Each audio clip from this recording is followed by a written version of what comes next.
आज के सारे स्टॉक्स इन न्यूज और सबसे पहले औरबिंदो फार्मा की इतनी चर्चा हो रही थी तो औरबिंदो ही रडार पे, पर यहाँ तो खबर ठीक ठाक है शायद।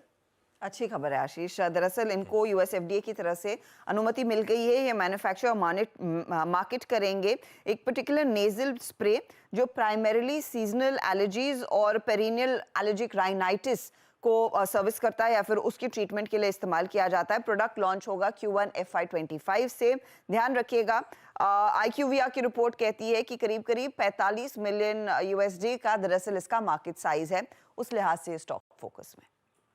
और बिंदो फार्मा $44.5 मिलियन का साइज, अगले क्वार्टर में ये नेजल स्प्रे लॉन्च कर देंगे अमेरिका की बाजार में। छोटा लेकिन खबर तो ठीक है, पर क्या फार्मा को लेकर सब गुस्सा ही नजर आ रहे हैं। तो एक काम करते हैं भैती साहब, आप ही, बाकी सब तो ठोक रहे हैं फार्मा को। ये लो भैती साहब डिस्कनेक्ट हो गए, पर इसका चार्ट और लंबा उठाइएगा। ये प्रीवियस लोज जहां से बाउंस बैक करा था वहीं आके उन्हीं लोज को चैलेंज करने खड़ा हुआ है। आज खबर ठीक ठाक है, दमखम रहेगा नहीं रहेगा काबा सर आप ही बता दो। और बिंदो फार्मा कैसा लग रहा है? और बिंदो फार्मा का जो चार्ट है, हाँ, उसके मुझे लगता है कि थोड़ा डिप पॉसिबल है और सपोर्ट करीब 950 के आता है। खरीदना है तो 1020 के ऊपर, जब तक 1020 पार नहीं करता तब तक नहीं खरीदना है। थोड़ा डिप आने दीजिए, साइडवेज जोन पर है, थोड़ा बेरिश बायस है। दबावी है। जब फार्मा एज अ स्पेस समझने नहीं वाला, जब हम डॉक्टर रेड्डी, सिप्ला, बायोकॉन जैसे दिग्गजों पे बिकवाली के कॉल लेके चल रहे हैं, तो अरबिंदो से भी कॉशियस ही रहिएगा। पर देखते हैं आज दिन के दौरान कैसा बिहेवियर रहता है इस न्यूज पेक पे। ये हो गई फार्मास्यूटिकल की चर्चा। इसके अलावा आज रडार पे है वोडाफोन आइडिया भी। वोडाफोन आइडिया, मानस आप चार्ट रेडी रखना प्लीज, डेटा वेटा टटोल के रखना। ये रिटेल को बड़ा पसंद आता है स्टॉक, यह बहुत चर्चा में रहता है। हर्षदा अपडेट्स क्या है? वोडाफोन के केस में दरअसल एटीसी टेलीकॉम ने कंपनी के कन्वर्टेबल डिबेंचर्स लिए थे और वो दरअसल इक्विटी शेयर में अब वो कन्वर्ट करते हुए दिखाई देंगे। तो कुल अमाउंट जो रहेगा वो करीब 1440 करोड़ का कन्वर्जन होता हुआ दिखाई देगा। ये शेयर 1600 करोड़ के इशू किए गए थे कन्वर्टेबल डिबेंचर्स 2023 में। इससे होगा ये कि वोडाफोन का जो स्टेक है वो करीब 2 से 3% डाइल्यूट होता हुआ दिखाई दे सकता है। वहां पर कुछ डाइल्यूशन जरूर आएगा, लेकिन बेसिकली इनके हाथ में जो रकम आ रही है वो डेट कम करने के लिए इस्तेमाल की जाएगी। तो उस लिहाज से स्टॉक आज फिलहाल फोकस में। हाँ ठीक बात, वोडाफोन आइडिया रखिएगा रडार पे। खैर वो ओसीडीज तो उसने ले रखे, तो पैसा तो आ चुका है। अब वो ऑप्शन ले रहे हैं, क्योंकि ऑप्शनली कन्वर्टेबल डिबेंचर्स थे, उन्होंने ऑप्ट कर लिया इक्विटीज में तब्दील करने के लिए। तो भाई साहब 144 करोड़ शेयर्स दिए जाएंगे उनको उन डिबेंचर्स के एवज में, और ये दिए जाएंगे 10 रुपए के भाव पे, क्योंकि फेस वैल्यू पे कन्वर्जन की बात हुई थी जब ओसीडीज प्लेस करे गए थे। और चल रहा है ये स्टॉक करीब 13 के आसपास। तो डाइल्यूशन है, और डाइल्यूशन डिस्काउंट पे ऑफर करके हो रहा है। ऐसे मानस कैसा लग रहा है चार्ट वार्ट पे वोडाफोन आइडिया? देखिए चार्ट तो वीक लग रहे हैं। अगर आप डेली चार्ट देखेंगे तो लोअर टॉप लोअर बॉटम्स आपको वहां पर क्लियरली दिखेंगे। 200 डे मूविंग एवरेज को कुछ दिन पहले टेस्ट किया था, वहां पर थोड़ी रिकवरी देखने को मिली, लेकिन ट्रेंड निगेटिव है और आप उम्मीद कर सकते हैं कि शायद यहाँ पर गिरावट बढ़ेगी तो आपको 11 रुपए तक के भाव भी देखने को मिल जाए, शायद आपको 9 रुपए तक के भाव भी देखने को मिल जाए। तो बिल्कुल अवॉइड करना चाहिए, इस गिरावट पे खरीदारी ना करें। और अगर आपको खरीदारी करनी है तो जब ये पैटर्न फेलियर हो, अगर 14 रुपए के ऊपर की क्लोजिंग देखने को मिले, तभी यहाँ पर खरीदारी करनी चाहिए। भाई साहब अवॉइड है, दबाव बढ़ सकता है। अनटिल अनलेस 14 की ट्रैजेक्टरी के ऊपर ये वोडाफोन आइडिया नहीं जा रहा है, तब तक तो इससे दूरी रहना बेहतर होगा। तो ये है इस काउंटर पे व्यू। अगला इरीडा रडार पे। इरीडा क्यों रडार पे आज, क्या है? आशीष, आपको याद होगा ये जब इंडेक्स मेंटेनेंस कमेटी की बैठक हुई थी तो इरीडा को जोड़ दिया गया था निफ्टी 500, मिड कैप 150, 100 एक्सेट्रा में। अब इन्होंने ये डिसाइड किया है कि वो डिसीजन को रिवोक कर रहे हैं, यानी कि इन सभी इंडाइसेस में जो इरीडा को जोड़ा गया था वो इफेक्टिव नहीं होता हुआ दिखाई देगा, और ये होना था मार्च 28, 2024 ऑनवर्ड्स। बेसिकली जो इंडेक्स मेंटेनेंस सब कमिटी है वो अब ये कहती है कि इरेडा ने कुछ requirements SEBI portfolio concentration norms के ब्रीच किए हैं। इस लिहाज से ये दरअसल इन पर्टिकुलर इंडाइसेस में शामिल नहीं किए जा रहे हैं, उसको दोबारा रिव्यू किया जाएगा, लेकिन ये थोड़ा सा सेटबैक रह सकता है क्योंकि लार्जली वो fund flow Nifty 500, mid cap 100 specific जो कंपनियां या फिर फंड मैनेजर्स फॉलो करते हैं वो अभी रेडा में नहीं आएगा। बहुत चला है भाई साहब, 31 का मेरे ख्याल से इशू प्राइस फट गया था स्टॉक, अब करेक्शन फेज में आया है। सतपुते साहब, ये रीडा जरा देखेंगे, बहुत लंबी ट्रेडिंग हिस्ट्री तो नहीं मिलेगी आपको, लेकिन अब कंफर्टेबल हो चुकी होगी इतनी कि कुछ अपन व्यू बना पाए। ये रीडा कैसा लग रहा है? आशीष जी देखिए, अगर आप चार्ट देखें तो हाल फिलहाल में इसमें करेक्शन हुआ है 210 से करीबन करीबन 129 तक, तो एक अच्छा खासा करेक्शन है। द पॉइंट इज ये कंप्लीटली ओवरसोल्ड है, but at the same time इसका न्यूज का एक इम्पैक्ट यहाँ पे दिखेगा।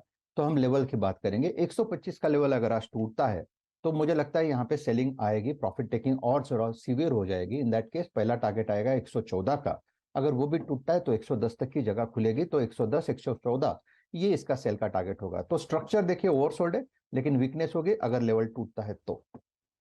ओवरसोल्ड स्ट्रक्चर, वीकनेस लेकिन बढ़ेगी अगर जो लेवल सतपुते साहब मेंशन कर रहे हैं वो ब्रीच हो रहे हैं, वो टूट रहे हैं तो। चलिए बाकी के सारे इंपॉर्टेंट स्टॉक्स से न्यूज, उसमें से फिर कुछ इंपॉर्टेंट स्टॉक्स इस पैनल के साथ डिस्कस भी कर लेंगे। हर्षदा का क्या स्टॉक्स रडार पे? इसके अलावा आप फोकस में शक्ति पंप्स रखेंगे। QIP करीब 200 करोड़ का कंपनी ने लॉन्च कर दिया है।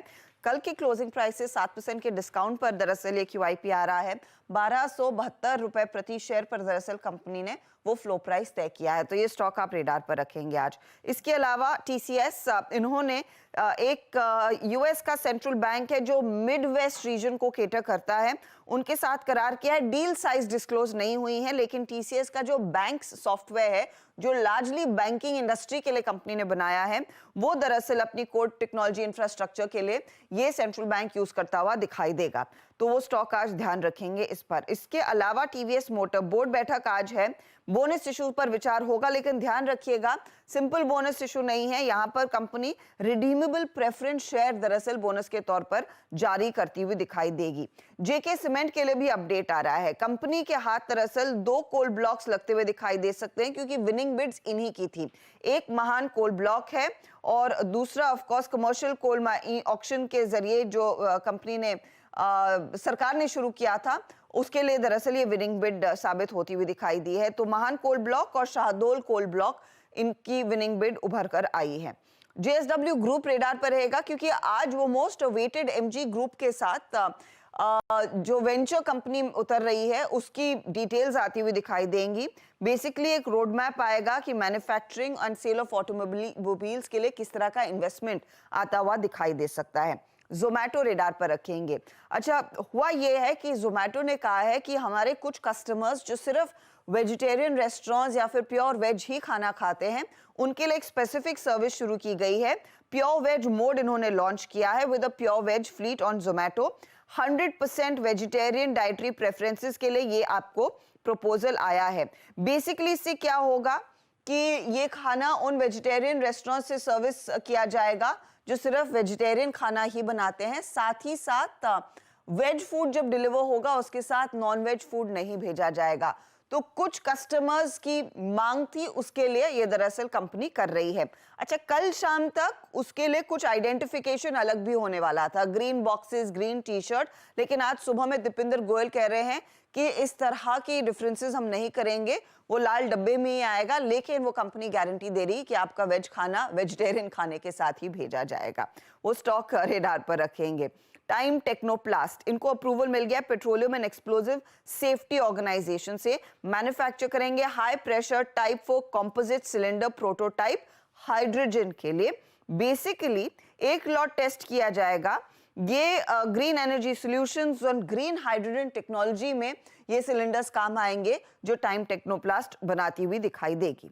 AB सनलाइफ, ध्यान रखिएगा आज दूसरा दिन है ऑफर फॉर सेल का, यानी कि कंपनी अब ग्रीन इशू ऑप्शन भी इस्तेमाल कर रही है। कुल मिलाकर 11.47% स्टेक, आपको याद होगा, प्रोमोटर्स ऑफलोड कर रहे हैं। कुछ लार्ज डील्स हुई हैं।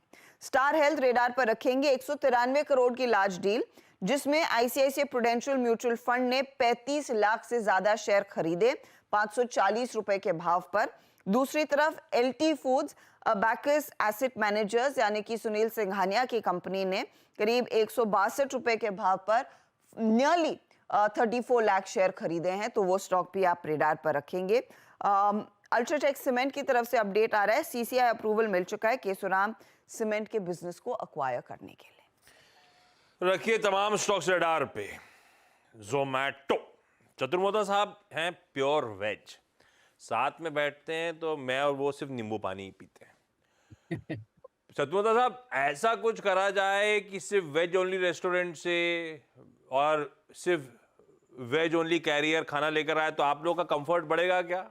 आपको ये आइडिया पसंद आ रहा है क्या? और जोमैटो पे व्यू क्या है?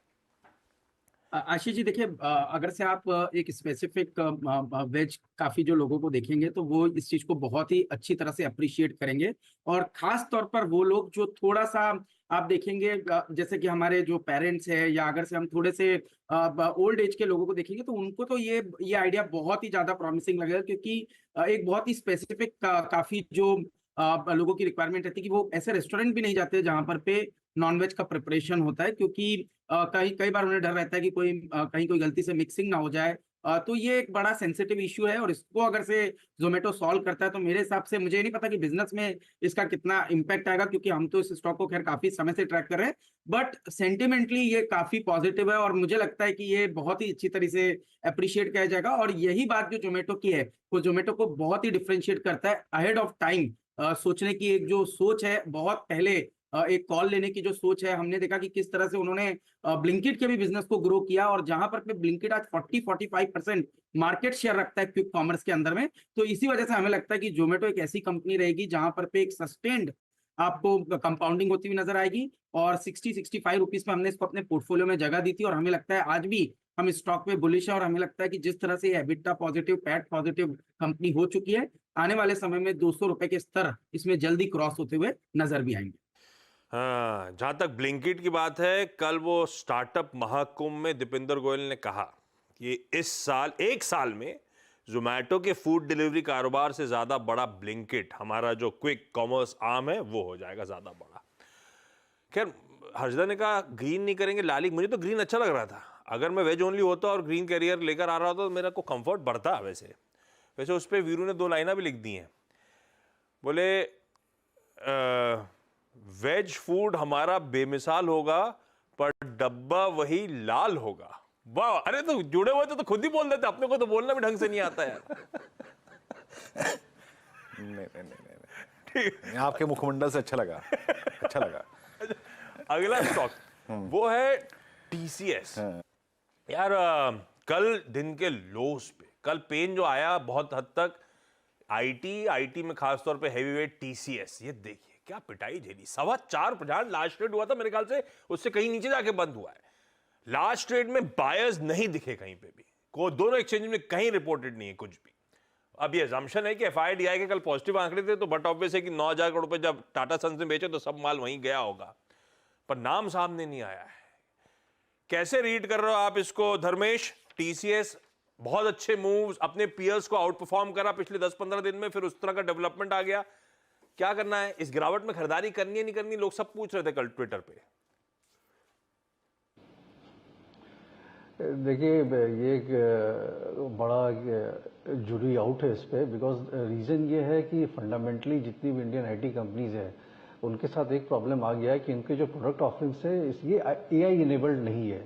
और यूएस में जितने भी स्टडीज आ रहे हैं वहाँ पर ये भी वो लोग मान रहे हैं कि इधर यू गेट एआई इनेबल्ड या फिर आप पेरिश हो जाओगे। जैसे कि सेल्स फोर्स के बारे में ये कहा गया, और भी जो बड़ी आईटी कंपनियां हैं उनके बारे में कहा गया कि चाहे गूगल का जेमिनाई हो या फिर माइक्रोसॉफ्ट का प्लेटफॉर्म है, उसके साथ आप टाई अप करो तो ही आगे में आपको ट्रैक्शन मिलेगा, बिजनेस का ट्रैक्शन मिलेगा। अमेजन के साथ भी और एक्चुअल ये सब सर्विसेज प्रोवाइड करते हैं। सो इंडियन आईटी कंपनी के साथ मुझे लगता है ये एक समस्या है। ट्रेडिंग के लिहाज से ऊपर नीचे चलता रहेगा स्टॉक, बट जब तक इनके एआई इनेबल्ड प्रोडक्ट्स लॉन्च नहीं होते हैं या फिर किसी से टाई अप करते हैं जहां पे उनको जो कि पहले करते थे मदद कर रहे हैं सॉफ्टवेयर डेवलपमेंट में, तब तक तो ये डिसिसिव मूव तो मुझे मुश्किल लगता है। और रही बात कल टाटा सन्स के सेल करने के लिए, तो उनको तो अपना डेट पेड करना है और एक टीसीएस काफी अच्छा अपॉर्चुनिटी था, तो दिस इज ए नाइन। इससे बिजनेस के हिसाब से ज्यादा फर्क पड़ना नहीं चाहिए। ट्रेडिंग के पर्सपेक्टिव से जरूर बाई करना चाहिए इस गिरावट में, बट लॉन्ग टर्म एक वेल्थ क्रिएटर के रूप में ये फिर 15-20% का कंपाउंडिंग रहेगा या न रहेगा 4-5 साल के लिए, वो डिपेंड करता है कि कितना जल्दी ये AI इनेबल्ड प्रोडक्ट लॉन्च कर पाते हैं मार्केट में, बिकॉज फ्यूचर वही है आशीष जी है। मुझे नहीं लगता कि इनका जो हिस्टोरिकल प्रोडक्ट था उससे इनको अभी खास ग्रोथ ट्रैक्शन मिलने वाली है। ओके, यह है TCS की कहानी। सावंत साहब, TVS मोटर्स प्लीज उठाइएगा। अच्छा खासा दबाव, मेरे ख्याल से कल वो थोड़ा सा थमा। आज दरअसल एक बोर्ड मीट सामने है, बोनस शेयर जारी करेंगे, पर वो ऑर्डिनरी शेयर नहीं करेंगे, उन्होंने पहले ही अनाउंस कर दिया है प्रेफरेंशियल शेयर्स होंगे। तो अब देखते हैं किस तरह के कॉन्ट्रोज होंगे, कितना ब्याज देने की तैयारी कर रहे हैं, और ये क्यूमुलेटिव हैं, कन्वर्टेबल हैं, क्या होगा वो सब पता चलेगा। हालांकि वो नॉन कन्वर्टेबल है, मेरे ख्याल से ये भी उन्होंने मेंशन कर दिया है।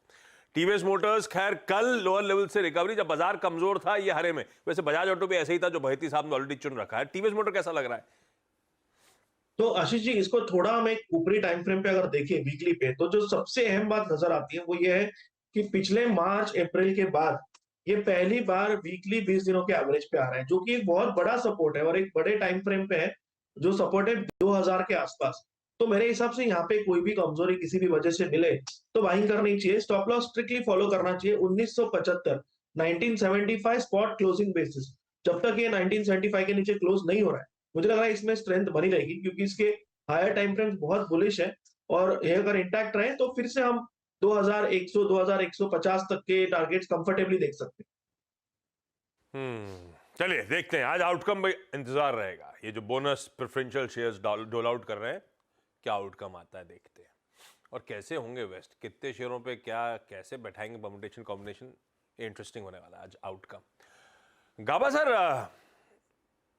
आज हैप्पीनेस डे है, आज ओरल हेल्थ डे है, उस बीच कोलगेट कल पता नहीं क्या हो गया। कोलगेट क्या पूरा एफएमसीजी लद गया था कल, जैसे फार्मा पिट रहा था, पूरा एफएमसीजी की दिक्कत थी। खैर वायदा का टॉप लूजर कोलगेट था, इसीलिए जरा उसका जरा जांच पड़ताल करके बताइए मूड कैसा है। वीक है, कह सकते हैं एग्जॉशन हुआ, थोड़ा स्ट्रेच था, डाउन मूव मिलना चाहिए कोलगेट में।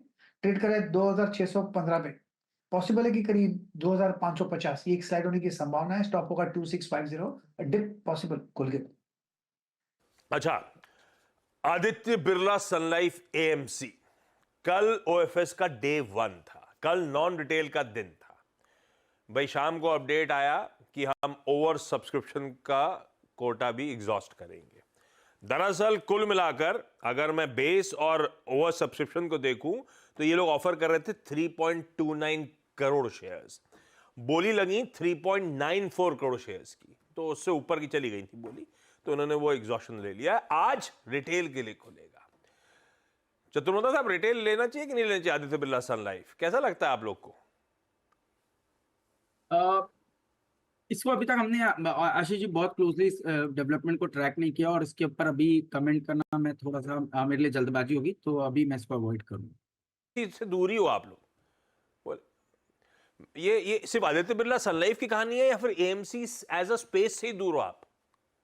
नहीं, HDFC AMC पे तो हम काफी पॉजिटिव है। इनफैक्ट हमारे पोर्टफोलियो के अंदर भी HDFC AMC है, और हमारा मानना है कि जो lost market share HDFC AMC का था उसको वो रीगेन करने की काफी अच्छे से अब कोशिश कर रहे हैं। और जिस तरह से आप देख रहे हैं कि इक्विटी इनफ्लोज के अंदर में जो ओवरऑल पैसा आ रहा है उसका 57% जो इनफ्लोज है वो इक्विटी के अंदर में हमें आता हुआ नजर आ रहा है। और ये जो 50 लाख करोड़ की इंडस्ट्री है, ये हमें लगता है बहुत ही सिग्निफिकेंटली आने वाले समय में ग्रो करेगी, क्योंकि सिप के भी इनफ्लोज आप देखेंगे अब 19,000 करोड़ को हिट कर चुके हैं, और उसमें भी एक सिग्निफिकेंट पोर्शन आप देख रहे हैं कि अब flexi cap multi cap strategies के अंदर आ रहा है, जहां पर पे HDFC AMC एक अच्छा बड़ा मार्केट लीडर है। तो हमें लगता है कि AMC बिजनेस तो काफी प्रॉमिसिंग है, और उसमें भी HDFC AMC हमारी टॉप पिक है। हमारा डिस्क्लोजर है कि स्टॉक हमारे पोर्टफोलियो में, और टेक्निकली मैं समझता हूँ कि लंबे समय के कंसोलिडेशन के बाद निकला है, तो 4200 तक की जगह हमें लगता है HDFC AMC के स्टॉक में भी देखने को नजर आ सकती है। बता दें कि मनी कंट्रोल पर दिए गए विचार एक्सपर्ट्स के अपने निजी विचार होते हैं। वेबसाइट या मैनेजमेंट इसके लिए उत्तरदायी नहीं है। यूजर्स को मनी कंट्रोल की सलाह है कि कोई भी निवेश निर्णय लेने से पहले सर्टिफाइड एक्सपर्ट की सलाह लें।